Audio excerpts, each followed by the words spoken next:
Gibbs. I'm here with Zach and Toby. Another treacherous week. Yeah, we hang in there, have a chance to win the game. Just don't make enough plays. Good teams find a way to win these games. Bad teams find a way to lose them.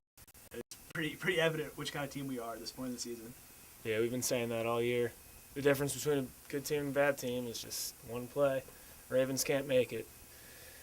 I mean, I honestly thought this was probably the best the Ravens played this year, though, to be honest. And that's a tough team they played out there and on the road and in prime time. They were pumped up, the Cardinals, that is.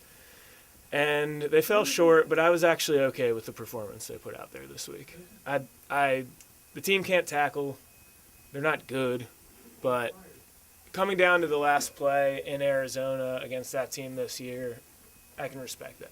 Like if we were a good team, like if we had an above 500 record going into that and we still had playoff hopes and stuff, I think you'd look at that loss, you'd still be okay with it. Like it would be one that if you won, it would be a steal, like week 1 in Denver. Like you don't go in expecting to win. So, what do you think, Jeff? I feel like I've entered this state of mind that I just want all the crap that's going to happen to us happen this year. It's like ankle catches, get out of the way. The manholes opening up on field goals. Like the Chris Johnson play was just bizarre. I mean, when do you ever see that? When do you ever see like a stoppage like that? Right. That's a stop of forward progress. Like no whistle blow. Like it was such a bizarre play. If we hit him, that's unnecessary roughness. Exactly. I wanted to touch on that. Like, what do you do in that situation if somebody comes in and finishes him off? It's gonna be a 15-yard penalty. Yeah. Like, it's a no-win situation. That was just a bad call by the refs. It should have been forward progress was stopped. Right. The Urschel play. I mean, clearly. I mean, it's funny how Gruden pointed it out. Like clearly he just makes the signal. The referee's literally staring right at him, and they still call it a penalty. Yeah, the refs are not good. Yeah, but which I don't think it was a fumble, but the huge play in that game was the Jeremy Ross from the punt return. Yep. I mean, we just scored it looked like 10-7 lead. We forced a 3-and-out. There's like 3 minutes left for the half. It's like, we have some momentum. Here we go. Then that fumble changed everything. They get 7 going to the half instead of us possibly scoring. Yep. And we never recovered. It was never really. I mean, I think we only scored that last. We didn't score until the very end of the game with a punt block. After that. Yeah. That was a huge turning point in the game. I thought Joe played pretty well, though. That 4th down conversion, keeping the play alive, finding Gilmore. Yeah, that was a big play. That was impressive. That big play to Givens on that drive too. He underthrew that ball early in the game to Givens on that post route. He probably underestimated the speed of Givens because he hasn't had anybody with speed this whole year. So that pick though at the end was just unbelievable. Yeah. Go ahead. The pick. I mean, at what point do you realize the guy that you're throwing it to is like 6'6", 6'7", huge human being on a much smaller corner. So I'm all right with it. Just throw the jump ball. We tried it once in Denver, didn't work, but Gilmore took the blame for that. All right, so let's break this down. You got to think the Cardinals watched the film of the Denver game. I mean, they have to know that's coming. You casino blitz him. That's where he's going to go with the ball. So that is the first thing. They did it the play before. That's how they got down into the red zone. They did the exact same play. So they go down, they clock the ball. All right, so it's 1st and goal. I think we're on the 4. They clock the ball, but then they get that penalty. I think they were 2nd and goal. Penalty. I think on the 9-yard line. The headsets went out. That's their right. excuse. Always something. But it's still 3rd down. Headsets go out. Time's not a factor in the fact that it's 13 seconds. You have 2 shots at the end zone. My problem with that is, it's 3rd down. I would much rather see a throw to the outside on a one-on-one against the receiver, against the corner on the outside, as opposed to throwing the ball to the middle of the field, where as high as he threw that ball, just like Stewart did in the week 1, somebody can peel off and make a play on the ball. Joe puts an exorbitant amount of air under these passes. I get it, Gilmore 6'6", 6'7", whatever. He's got a height advantage, but he's given the defense plenty of time to react and peel off and make an interception. I mean, it just so happens that Jefferson had enough time to see what was going on and make a play on the ball too. I just don't see that. I can see it on 4th down, having to go to Gilmore and throwing a prayer up like that. I can see that. I don't see it on 3rd down. I don't think it's a smart play. They come out in 5 wide. He obviously saw a blitz pre-snap, so 6 is coming. Somebody's coming, unblocked. You just have to pick your matchup pre-snap and just throw it. I don't get it. I agree. I don't understand the logic Yeah, it there. was the last play of the game. Sure, throw it up. But yeah, we Right. had time for another play. Right. It seemed like I was just throwing it out of the back of the end zone. I mean, you can't. Grounding's really not really a factor in the end zone because in the middle, you just need to launch that ball in the 10th row, hit a popcorn vendor, and Right. you got another play. It just seemed like that play was doomed from the jump. Like you said, the blitz game, off his back foot, just lobbing it up, hoping and praying. Again, it's off the back foot. I mean, everything. Yeah. I mean, it's Yeah. not like he needed a bunch of steam behind that pass or anything, but just whenever you're going off the back foot, it's just nothing good I feel like- happens. I think he's got to learn to pick his battles. Like the play wasn't there. All right, throw it away. Let's make the next one. It's like Right. you don't have to. I mean, you can't take a sack there. That's I understand, Yeah. and that's the matchup that he did identify pre-snap that he wanted to hit. It's just I don't understand the logic of the type of throw that he made. Let me ask you this. So there were 13 seconds. Obviously, we had no timeouts. They're showing Casino Blitz. They're coming all out. Do you think, with practice time and a coordinated effort, do you think they have time to call like a wide receiver screen there and orchestrate it to the point where if they don't get tackled, everybody knows to get up to the line of scrimmage? I mean, don't you think that'd be a much better play call?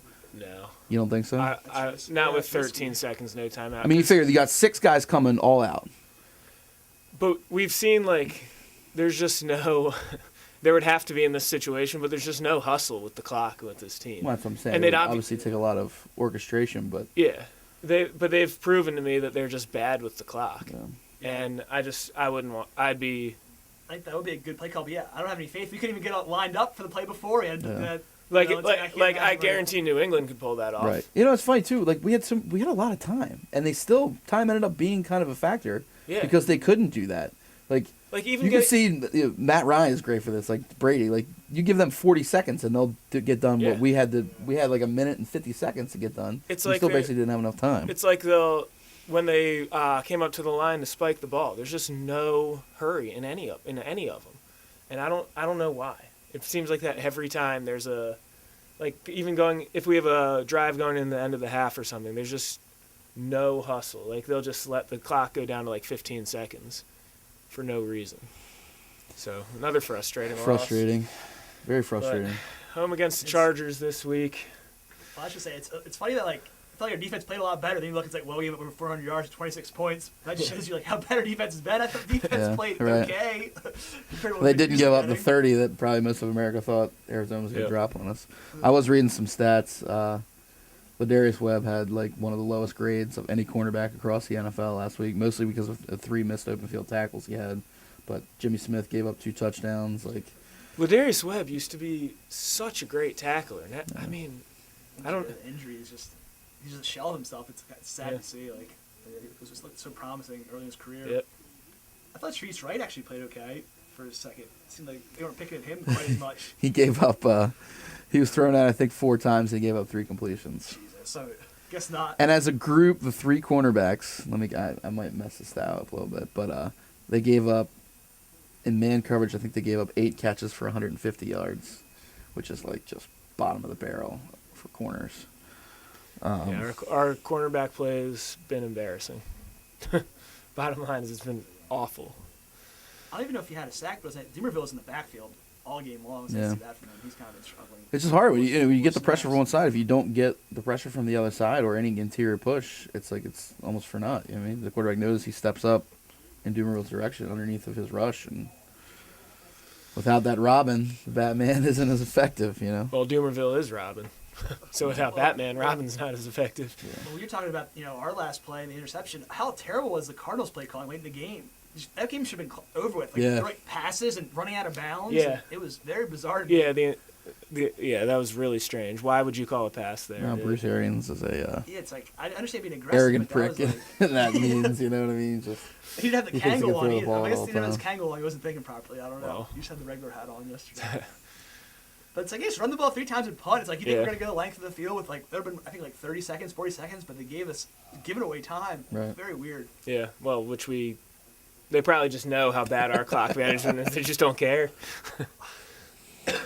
So we got San Diego at home this week. The Ravens are actually favored by 3 again. They're favored to win. But I think San Diego's not looking good either. But I I don't see us stopping Phillip Rivers in the passing attack. On paper, it's pretty scary. Pretty scary. Phillip we're Rivers, he's played better on the road than he has at home this year, by far. He's throwing the ball like 50 times a game. Keenan Allen has the most receptions through 7 games of anybody in NFL history. 62 catches. I got him in a PPR league. Solid pickup. Nice, yeah. So there's, whether Jimmy Smith shadows him. Why? Or, Jimmy Smith's terrible. Like we have no cornerback that should be shadowing anybody because they're all as bad as the next one. Could possibly see Antonio Gates. That could help. Yeah, he's pretty banged up. Gotta watch out for Woodhead, man. Yeah. He's been tearing it up. Darryl Smith was really bad in coverage last week too.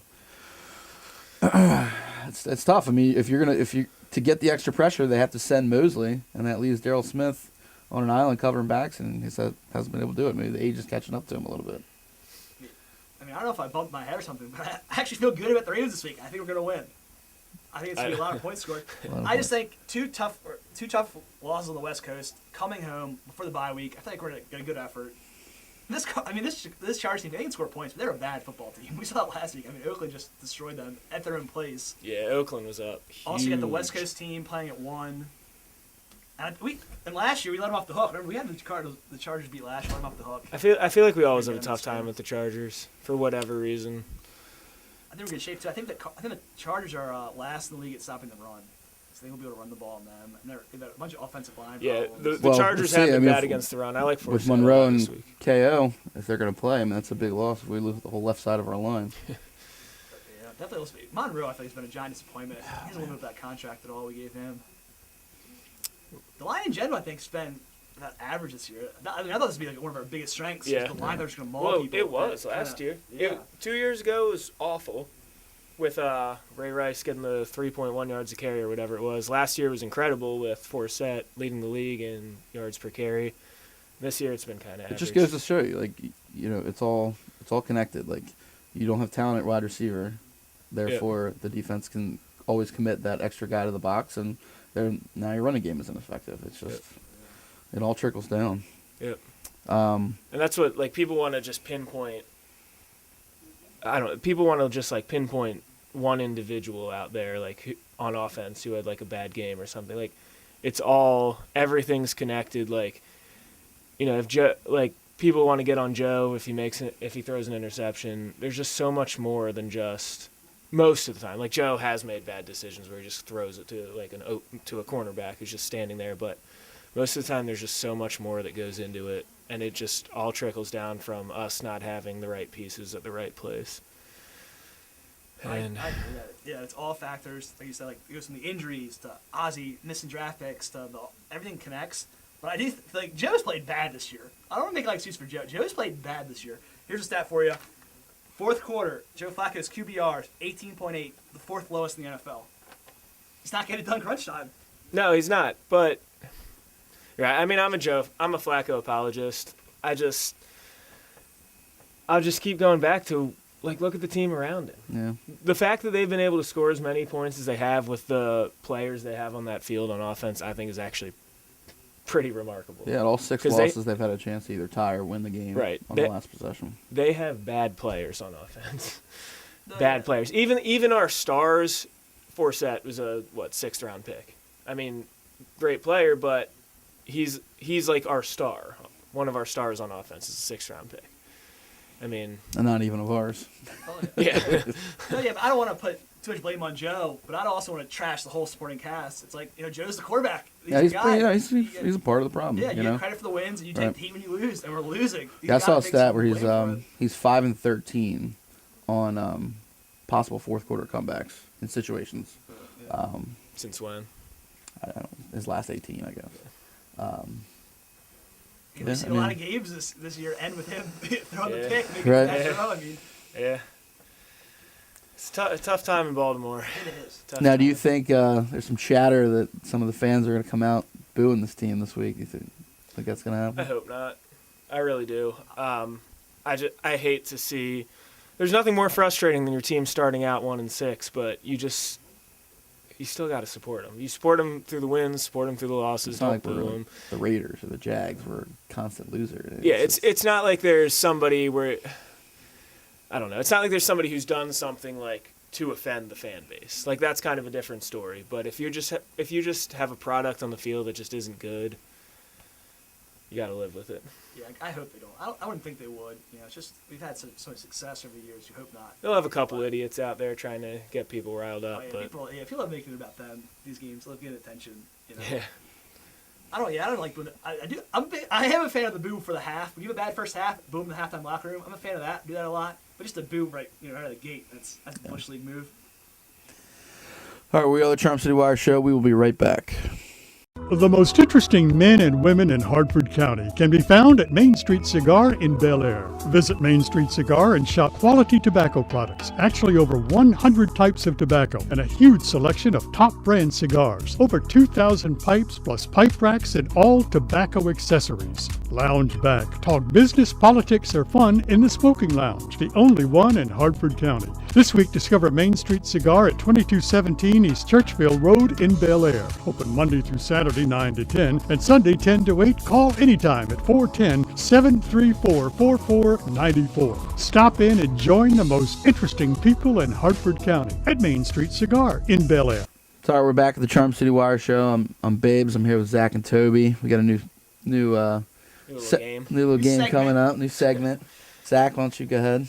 All right, we're going to do a little fact or fiction here. All the questions are about the Ravens. Just want to know if you guys think it's true or if it's not true.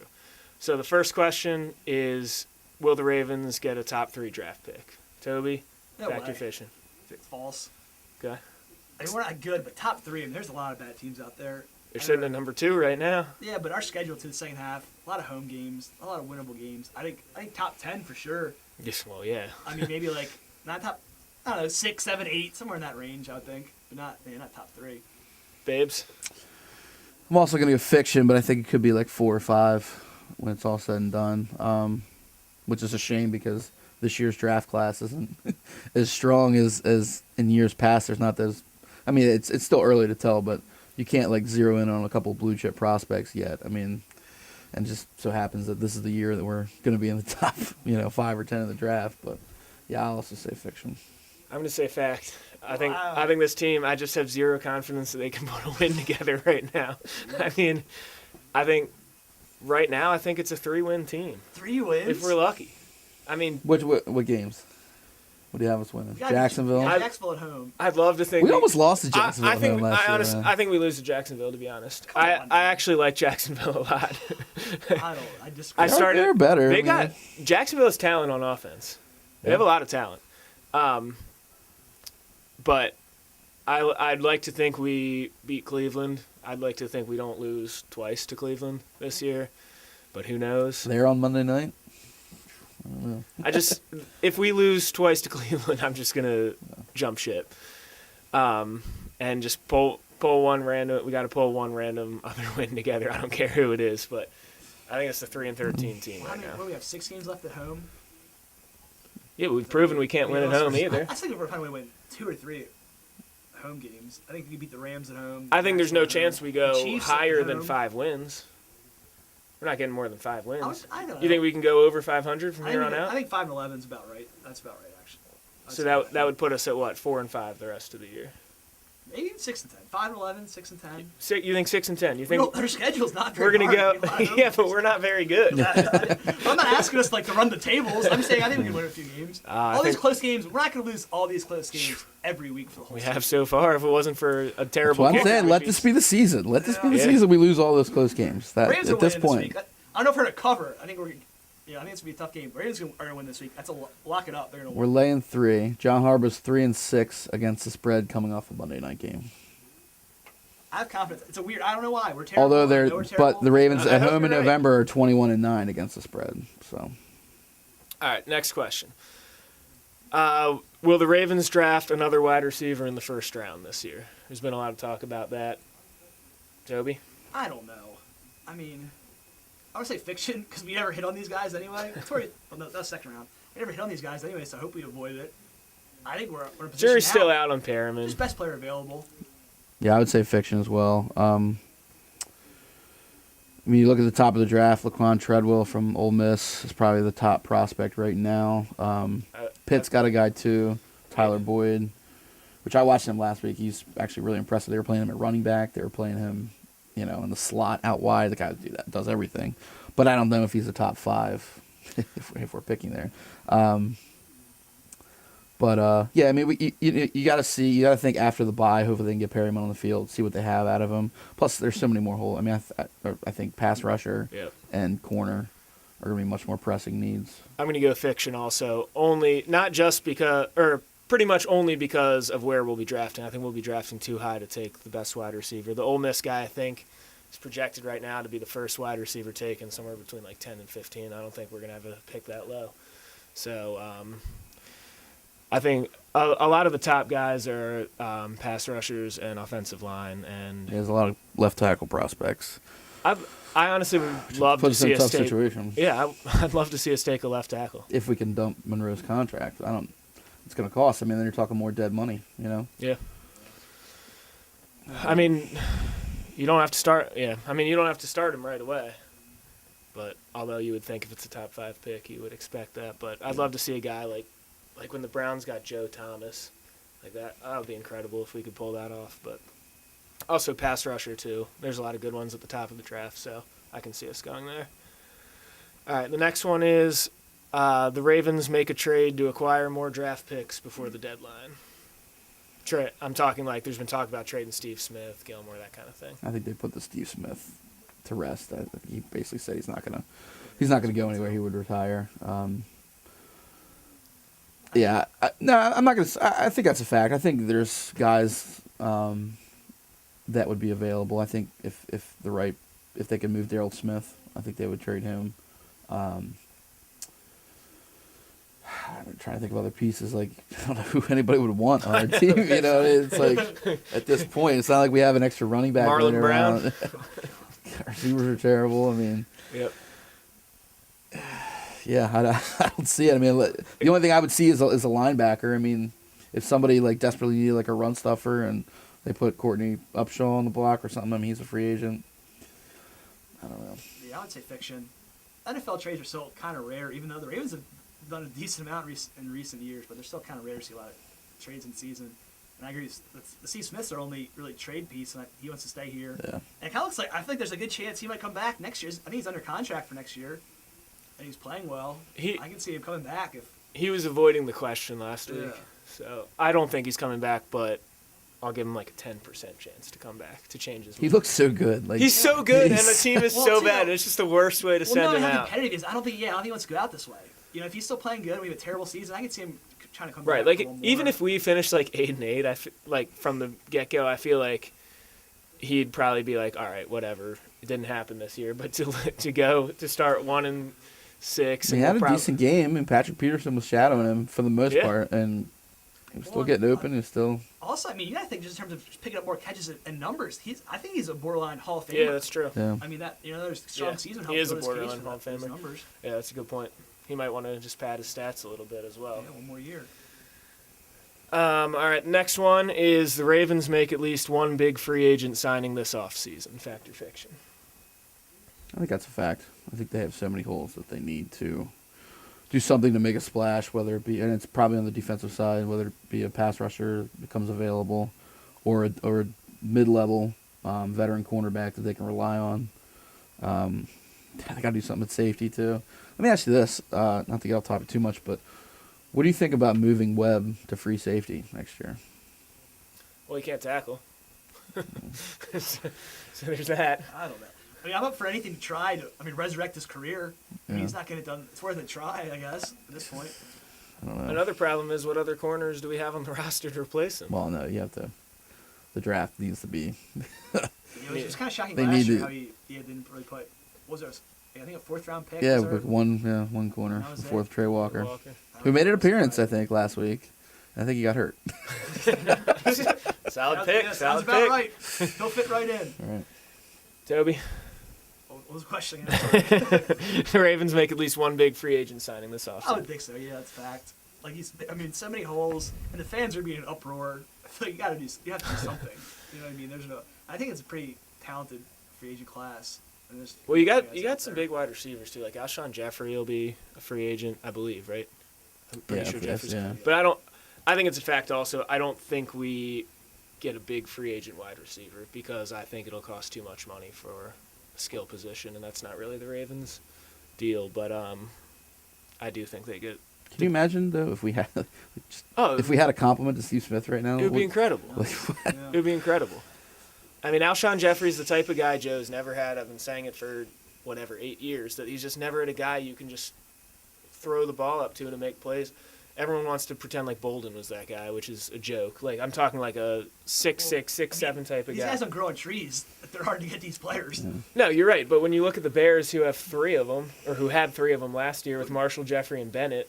Well, Bennett was a backup. Bennett was kind of a late find. He was a backup tight end in Dallas. He kind of was like a nice move by the Bears picking up Bennett. Yeah, but he's like 6'8". He's a good tight end. I just mean like somebody.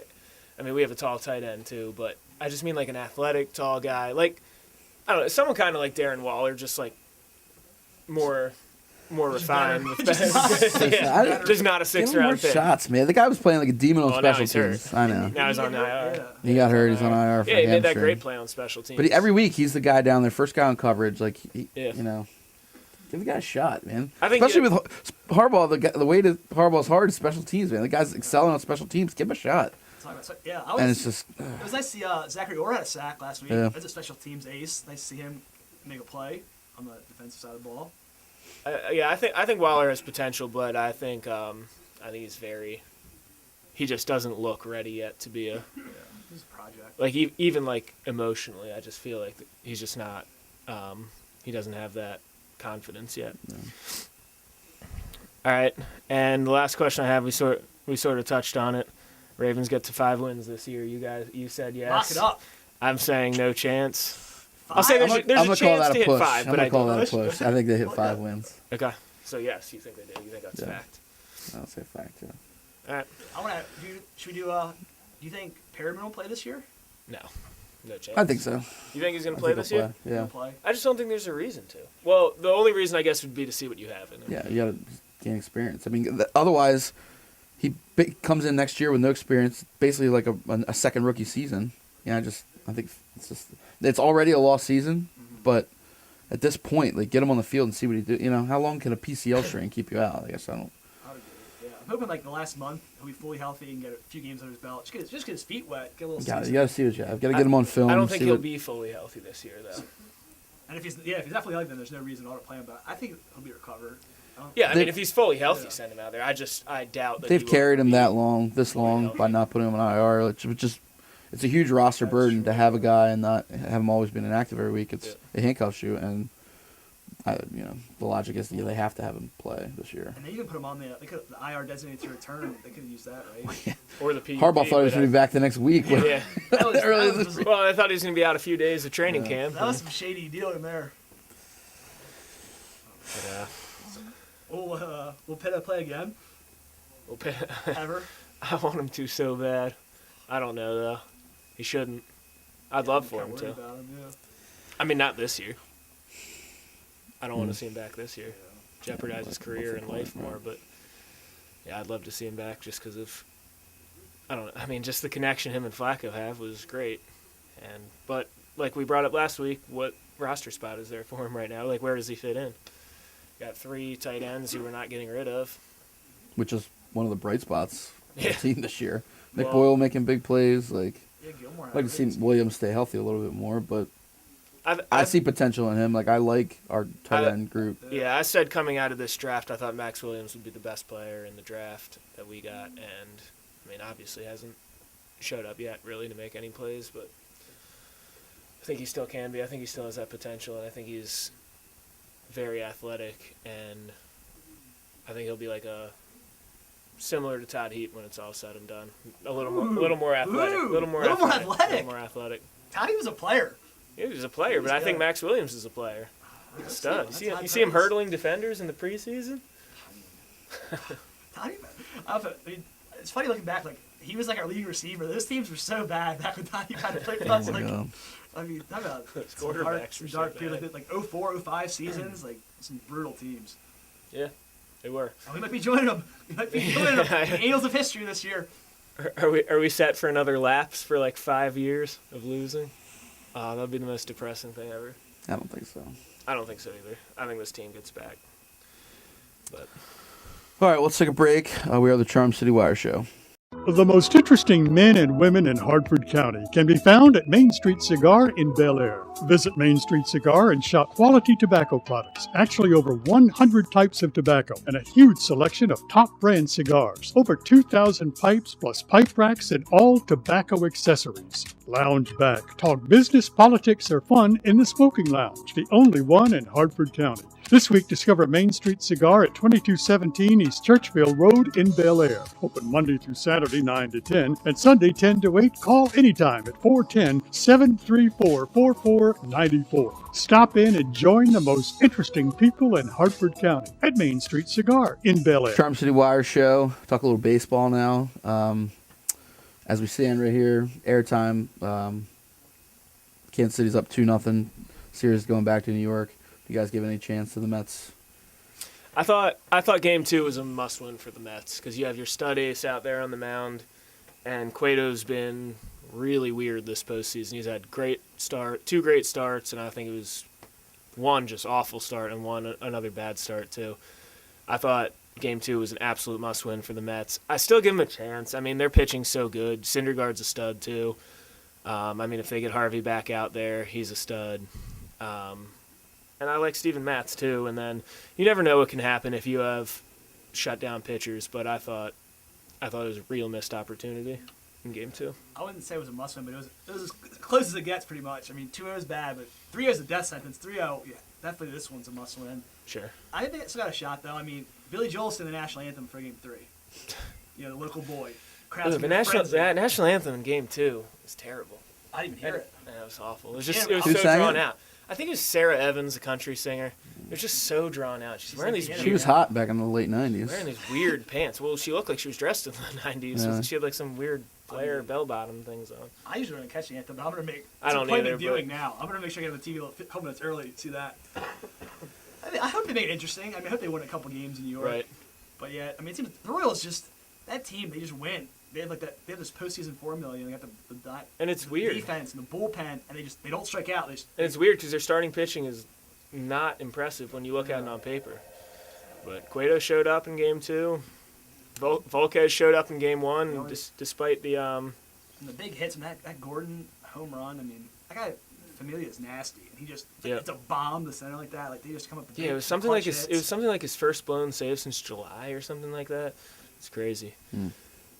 Do you think it's a trend forming that, like, if you look through the playoffs, like, it seems like the most dominant team from the round before seems to lose? Like, going back to start the postseason. Going with the Mets and stuff. Not just, the Cubs were then they take care of the Cardinals, and then they come in and Mets stomp them, and, it's... Yeah, I think there's something to be said about winning a close series to get some great momentum going into the next one. If you're sitting there in a 7-game series in the ALCS or NLCS or whatever, and you win it in 4, and then you're kind of sitting around for a while, your pitchers their arms are getting cool.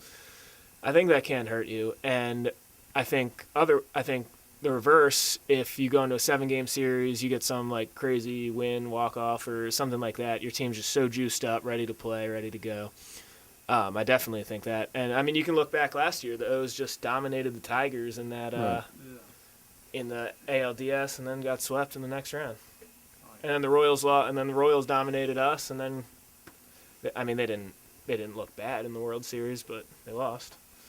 Yeah, I think you're just like in baseball. It's just hard to string together like win streaks in general, let alone at the playoffs, the highest level. Yeah, I mean you're only as hot as your starting pitcher in the next day. So yeah, it's like you just the Mets beat the Cubs 4 straight times. That was a 97, 98 win team. It's hard to you can't keep playing at that level. I feel like night in, night out in the playoffs. It's tough. So I guess you're due to coming down to earth a little bit. And baseball sometimes just doesn't make sense. It's just crazy. It's like the whole Daniel Murphy thing. Yeah. 6 games in a row with a homer. This is a guy who's never hit, I think it was more than 14 home runs in a year. And they just rattle off 6 in 6 games. It's crazy. Steroids. No, I'm just kidding.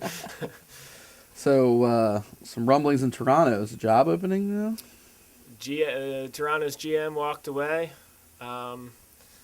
should be a job opening. I'm not exactly sure. I'm sure they don't know at this point who their next candidate is, but apparently the GM could not work with the president. So Yeah, I think they bring in that guy Mark Shapiro. I think the Blue Jays signed Mark Shapiro. Was like I understood it as being a more business move, but I guess the GM of how do you say his name? Alex. Yeah, I don't know his last name. Some Greek salad. Alex. I guess he didn't want to work with him. He thought he would be kind of butting into his authority, and he pieced out. I mean, he's probably going to win the Executive of the Year this year. He made all those great deadline moves. So Yeah. it's pretty bizarre that he would just leave like that. It must. And there's really no GM jobs opening for him to go to. Like all those teams, like the Phillies and the Red Sox, have already found their GMs. It was very weird to see that. Yeah, I don't know if they'd. I don't know if the Blue Jays would want Duquette as their GM or not, but I can't wait for Duquette this offseason. He's going to be on it. No, I'd never want to hear the name Dan Duquette again. I know we've had success with him at GM. I just don't want to hear his name. I'm excited. The mad scientist is going to cook up. I'm just sick of him going and hearing him be like, yeah, I think Travis Snyder can help our ball club. Like, he can't help our ball club. You know what can help our ball club is if you spend money. I know that's not all his fault, but go get David Price and then tell me he can help our ball club. Don't tell me Travis Snyder can help us, because he can't. Well, I saw yesterday MLB trade rumors had like a big article about free agents, and they had a guy that he projected Davis to sign 6 years for $144, which I feel like is actually so what's that? That's pretty reasonable. That's reasonable. Yeah, I think that would be very low, I would think. 6 for $144 is like almost 25, I think. A year. I don't know if I'd want to give him 6 years. That would be the kicker for me. Is he like? I think he's just turned 30, right? I don't think he's quite 30. He's right on 30. He's on the bubble. I think he's 29 or something. Yeah. I think that would be a fair deal for. I mean, there's not power hitters don't grow on trees. Like big playmaker receivers, it's hard to find these guys that hit 40, 50 home runs for you. No, I think 6 years, 144 is not bad per year for him. I think it would be kind of getting up there towards the end of the. But if it's with an American League team, he can play DH and. How old's Ortiz? He's still. Yeah. Still hitting 30 home runs a year. Ugh, don't get me started on him. Hopefully that guy. Hopefully his final days are coming. But and. You know what? Jose Bautista's old. I just found this out. Like, I didn't know how old he was. He's like 35. One of the latest bloomers ever. He had a very weird career. Is he? Well, steroids. Was he an Oriole for like 18 games, I think? I think he's like 14.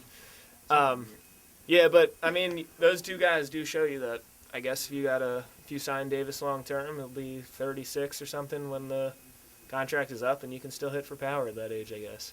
Yeah. So, as long I as kind of feel like that same way with Cruz. Like I trust that Buck as a manager can keep Davis fresh in the later years of the contract. You know, give him the rest when he needs. Yeah, when he needs. yeah, Buck's very good with that. So, I think that's a fair contract. Yeah. Overall, if we sign Davis for that contract, 6 years, 144, I'd be pretty happy. Yeah. I'd rather see us sign Zach Greinke for 6 years, 160 or whatever it is. Oh, he'll probably get more than that. Do you think we'll extend the qualifying offer to Wieters? I think so, because nobody in history has ever taken a qualifying offer. So you get don't they have to get that to get the draft pick or whatever? Yeah. You need the if they turn it down, you get a first round pick out of it, and it makes you a little nervous. I hope he doesn't take it. It makes you a little nervous. I don't think he will. If Wieters is the first one ever to take it, although to be honest though, I think the qualifying offer is what 15.8 something like that, 15.8 mil. That wouldn't be that terrible to have Wieters on your team for that price. If he took it, I hope he catch him 150 games, just run him into the ground on the dish every night. Blow out his arm Who again. cares? Second Tommy John. But yeah, I mean, I think Boers is on record as he hates the qualifying offer. Yeah, he's not going to take it. And catches are so bad. Like even though Wieters is a bum, he'll get paid. And that's another thing is another reason he won't take it is because 1 year from now he'll be 1 year older and his next contract will probably be might be a year shorter because he's a catcher. I don't think there's a chance he takes it. But we got to give it to him. I mean, you want to give it to obviously we're giving it to Davis. What about Parra? Yes, I don't know. It's like that guy. I mean, he I think a lick for us. To be honest, I think we re-signed Parra. I think we're going to re-sign Pierce because they're cheap. Because they're right. They'll be like, yeah, well, Pierce hit 25 home runs 2 years ago. Yeah. And they'll try to sell us on that. They'll be like, yeah, we got better because we got Pierce back. when it doesn't work that way. I think Parra we keep. God, we need to keep O'Day. I would cry tears if O'Day goes somewhere else. I don't think he will because I don't think he wants to. I think he wants to be here. I think they all want to be here, but it's a matter of who they're willing to write checks for. But my number one is a front of the rotation starter. Cueto. I mean, Cueto will probably be a little less than. I don't think we're going to get. I think it's a pretty deep class of free agent pitchers. I think there's It is. price range, and there's guys. There's obviously guys at the top of the MLB with Greinke, Price. Cueto hasn't been great with the Royals, but he was that guy in Cincinnati. And now we just saw. I mean, he can turn in a quality postseason starter too. So. Yeah, I don't think we'll have the money for those guys, but guys like I think Gallardo, Texas is a free agent. Mike Leake's a free agent. Yeah. Like, those guys are solid pitchers. But I don't want him to be like to lose Davis, Wieters, and bring in Mike Leake and be like and Pierce be like, oh, great offseason. We got a front of the rotation pitcher. I wouldn't call Mike Leake a front of the rotation pitcher. Well, for the Orioles, the Orioles is our ace. I do hope we non-tender Mattis, because I think he's in arbitration. He's gonna get paid. I think like over $3 million to be a left-handed specialist that isn't any good. I really hope left-handed specialist who can't get lefties exactly, out. Yeah. I hope we non-tender him real bad. I'd love to be able to just keep him on the roster to strictly pitch to Ortiz. Unfortunately, that's not going to happen. If he hits him every time, can we get that written in the contract? You have to beam Ortiz once a month for the entire of the season. All right, so let's switch gears again. Let's go to our NFL locks. Tobe. Whew, man.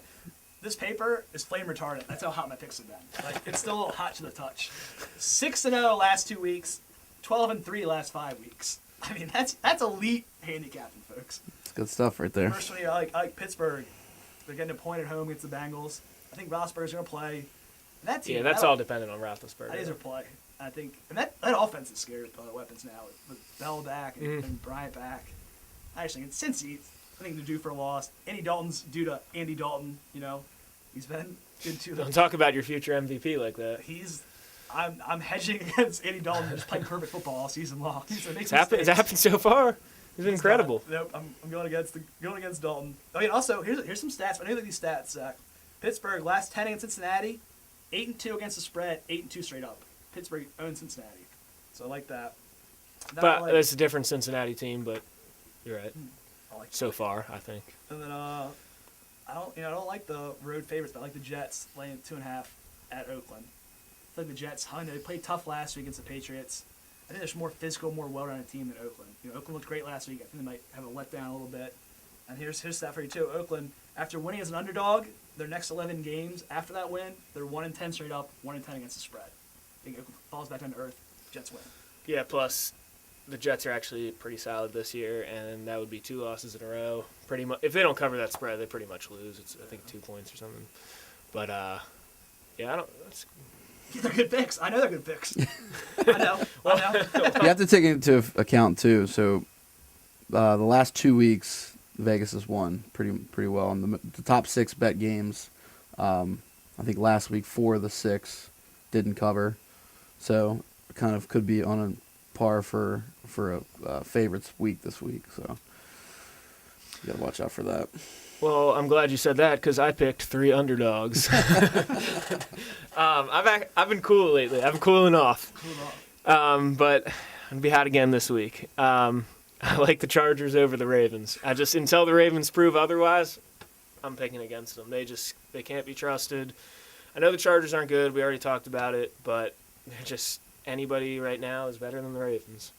Plus that line, I don't think that line should be 3 points. I think it should be closer to a pick 'em, honestly. I agree. But who knows what can happen with the Chargers coming over from the West Coast. Plus another thing. Ravens by 3. Another reason I like that is because the Ravens are coming home from the West Coast off a Monday night. So short week, long flight here. Next one, I like the Colts +7 over Carolina. That's in Carolina. I think Carolina still finds a way to win this game, but I think people are down on the Colts right now big time, and people are high on the Panthers, and that usually makes for a coverable spread by the underdog. Can I pause you for a second? Yes. Tell me Carolina's receiving core. I don't want to talk about it. Their best They're 6-0. Probably with names like Ted Ginn, Jericho Cotry, Corey, don't call me Philly Brown. Well, Greg Olson's a great tight end. The thing is, though, their defense is significantly better than ours, and everyone's talking about Cam Newton, potential MVP, and he could be. I don't think he will be there in the end, but his stats are they're not impressive. I think it's either this week or the last week. It was like 1 touchdown, 2 interceptions, but it was the touchdown that won the game. I think it was 2 weeks ago in Seattle.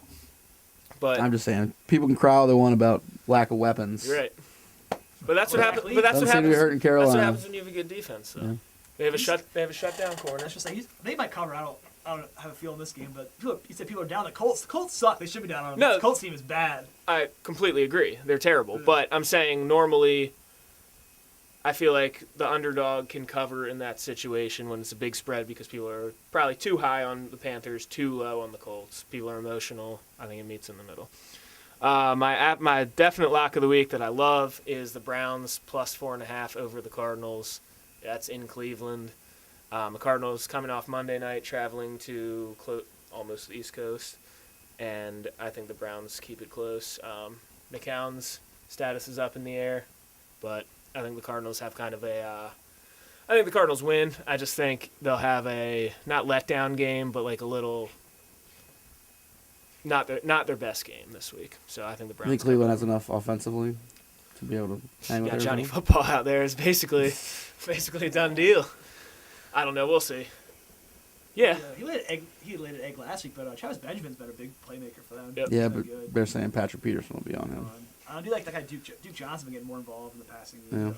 Yeah, I can see. I think the Browns are like a frisky home dog. I can see that's pretty much my thinking right now. Is I don't think clearly on paper the Cardinals are better, but if you think about it, the Cardinals 6-day week flying all the way to Cleveland. I think Cleveland keeps this closer than most people probably do. Your picks, babes. I'm going with Chicago this week at home, getting a point. The Vikings are 14-26 against the spread. Their last 40 away outdoor games. Outdoor. Get that? I like that. Specify the climate. And also, John Fox is, I believe, 7-3 against the spread coming off a bye. So, I think people are so high on Minnesota right now. I think they've covered every game except for week 1, and I think they have a letdown this week in Chicago. I think Chicago's a little bit better than people are giving them. I love Chicago. Don't even get me started on Chicago. They're like the bottom of the barrel. They're not that. They're not a terrible football team. They're a solid team. John Fox, he's a solid coach. They're not as flashy as they were last year, but and they played. They're a better football I think team. 2 games or maybe it was only 1 with Jimmy Clausen, and they punted every single drive. So, I mean. I'm not going to put it as my pick, but I just want to talk about this game. Like, what do you guys feel about the Green Bay-Denver game? Green Bay is actually favored by 2.5 going into Denver. 2 6-0 teams. I think that's smart to take Green Bay.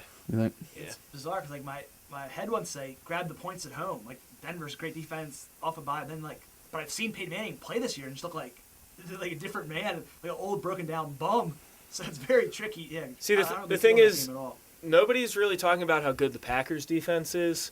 So we got 2 really good defenses and one incredible quarterback, one quarterback who used to be incredible who's playing very badly right now. The thing that I would definitely take the Packers here, but I think it's probably not even that close of a game. I think it's probably like a 8 to 10 point game, but Packers winning. But the thing that scares me is Peyton off the bye. He's not losing any brain power. So Mike McCarthy is 9-0 against the spread. Coming off a bye. Yeah. I mean, but this is a tough spot, man. All things are pointing to Green Bay. I'm with Toby. It's hard for me. That's why I'm not going to pull the trigger, but I did want to talk about that game. I also like Pittsburgh. Just the mere fact of fading Cincinnati. I think I don't see them going into Pittsburgh with Roethlisberger playing. Right. It's all, that game's all dependent on Roethlisberger playing. I think Pittsburgh outguns them. Landry Jones isn't out gunslinging. Right. Dalton, the gunslinger himself. I still might if Landry. What do you think the spread would be if Landry played? If it was like 7, I would still take Pittsburgh. I would say it would probably be 4.5. So then I wouldn't know. That'd be a tough one. If Landry Jones plays? Yeah, if they're getting like a touchdown, I probably would take him, but I don't know. Interesting. And then fantasy. You got anybody studs fantasy this Do some week? studs and duds right now. I definitely hit on my studs and duds last week. I had Todd Gurley as my stud and Julian Edelman as my dud. And Edelman only had like 50-something yards, no touchdowns. Gurley, as we know, went off. I actually have a list of guys I like this week. But I guess the guy I'm going to – well, I'll give you one weird one. I like the Houston defense this week. I mean, you don't really think of a defense as a stud, but it depends on Mariota's health. I think right now he's supposed to play, but even if he does play, I like the Houston defense at home. I think getting Ryan Mallett out of that locker room is kind of going to help Houston kind of clear their head. I think Hoyer plays better because he doesn't have that looming over him, and then I think the energy in Houston is going to be better this week. And then Mettenberg is just terrible. They scored 7 points last week in Atlanta, or it might have been against Atlanta. I don't know where the game was, but and then I also like Julio Jones versus the Bucs a lot. Obviously, everybody loves Julio Jones every week, but if we're talking, and in year long, you're going to start him no matter what. But if you're talking daily, I think he'll be worth the extra money you're going to have to dish out for him. That Tampa Bay secondary made Kirk Cousins look really good last week. You like that? He's given up. Yeah, the Bucs have given up the 5th most fantasy points, but Julio Jones hasn't had a 100-yard game since week 3. So, but I think he has a solid week this week. I also wild card. I like AJ Green against the Steelers. I think he'll be able to get in the back of that secondary and have a nice like 70-yard touchdown. What's that? Duds. I got 2. I have Carlos Hyde versus the Rams. The Rams are good on defense, stopping the run, and the 49ers offense is absolutely terrible. He's banged up, too. Hyde he is. has like a stress fracture in his foot. Yeah, I think he's questionable. Yeah. But, yeah, week 1, I have him in one of my leagues. Week 1, I had so much promise. I think he had like 30-something fantasy points, and he's just been horrible ever since. But the 49ers just can't move the ball. And I also don't like Matt Forte this year. This week. He only has 100 yards rushing once this year. I think that was in week 1, actually, also. And the Vikings have given up the 5th fewest points to running backs. So, I got him going both in the same type of area here. My bust, my dud is Latavius Murray. I like Murray, but the Jets are first against the run. And like I said before, I think the Jets are going to win that game. I think they might be down, have to throw, abandon the run maybe. And this was FanDuel. He's the 12th highest guy for 6,900. So don't pick up him. Save your money. Your stud, Jonathan Stewart. He's 6,600, 17th highest. Save a few $100. He's had 2 big weeks in a row. He went over 100 last week. 2 weeks ago, he had 2 touchdowns against Seattle. And the Colts are 19th against the run. They just got gashed by the Saints. I think they'll be able to, ahead in that game, be able to run the ball. I think they'll have a nice game. I'm start out with my dud, and it's more I don't know anybody's going to touch him in daily, but in season long, Des Bryant.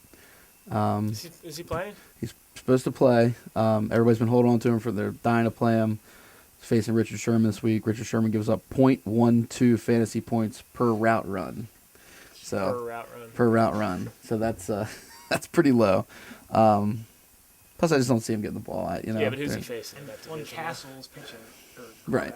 With Castle throwing the ball, I don't even in season long. I think you wait another week to play him. You know what I mean? You've gone this long. That's tough though. I mean, you're probably right. Yeah, it's hard to be like Des Bryant's playing. I'm going to bench him, right. But you're probably going to be right. And then I also like 2 Tampa Bay Bucks. I like Doug Martin and Mike Evans this week. I think a lot of volume. There's a lot of points scored in that game against Atlanta.